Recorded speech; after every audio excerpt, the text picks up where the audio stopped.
નમસ્કાર, હું છું પ્રિયા અને તમે જોઈ રહ્યા છો જનતા કી જાણકારી ન્યૂઝ। નજર કરીએ આજના સમાચાર। મોરબીમાં સોની સમાજના યુવાનની સામાન્ય બોલાચાલી બાદ હત્યાની ઘટનાના પડઘા હવે સુરેન્દ્રનગર જિલ્લામાં પણ સામે આવ્યા છે। આ ઘટનાના વિરોધમાં આજે ધ્રાંગધ્રા શહેરમાં સોની સમાજ દ્વારા સ્વયંભૂ બંધ પાડીને વિરોધ નોંધાવવામાં આવ્યો હતો। ધ્રાંગધ્રા શહેરના ગ્રીન ચોક તેમજ સોની બજાર વિસ્તારમાં સોની સમાજના સભ્યો મોટી સંખ્યામાં એકત્ર થયા હતા। મોરબી ખાતે થયેલી યુવાનની હત્યાને લઈ સમાજમાં ભારે દુઃખની લાગણી જોવા મળી હતી અને હત્યાના વિરોધમાં શાંતિપૂર્ણ રેલી તથા પ્રદર્શન યોજવામાં આવ્યું હતું।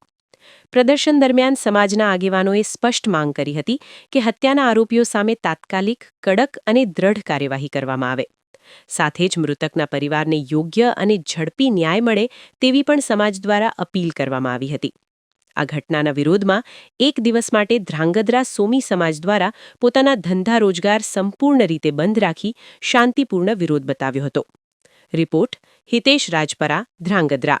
હું ધ્રાંગધ્રા સોના ચાંદી એસોસિએશન પ્રમુખ જિગ્નેશ સોની, જે અત્રે બધા ભેગા થયા છીએ। પરમ દિવસે રાત્રે અત્યંત દુઃખદ ઘટના મોરબીમાં જે બની છે જતીનભાઈ આડેસરા સાથે, તો તેના અનુસંધાને સૌ ધ્રાંગધ્રા, સુરેન્દ્રનગર, લીંબડી અને ચોટીલા એસોસિએશને બપોર પછીનું બંધનું એલાન આપેલું છે। તો જેથી આપણે એવી રજૂઆત કરીએ કે વારે વારે આવા ઘટનાઓ બને છે એ ફરી ન બને અને જતીનભાઈના પરિવારને ન્યાય મળે અને જે પણ દોષિતો હોય એના સામે આકરા પગલાં લેવામાં આવે અને ફરીવાર એવી બાંહેધરી લેવામાં આવે કે આવું ક્યારેય કોઈની સાથે બને નહીં। આ એસોસિએશન પૂરતી વાત નથી, ઘણા બધા એસોસિએશનને ઘણા બધા લોકો સાથે આવી ખરાબ ઘટના બને છે। તો સરકારશ્રીને આપણે વિનંતી કરીએ છીએ કે સારા ખૂબ જ આકરા પગલાં લઈ અને દોષિતોને સજા મળે અને જતીનભાઈના પરિવારને ન્યાય મળે, બસ।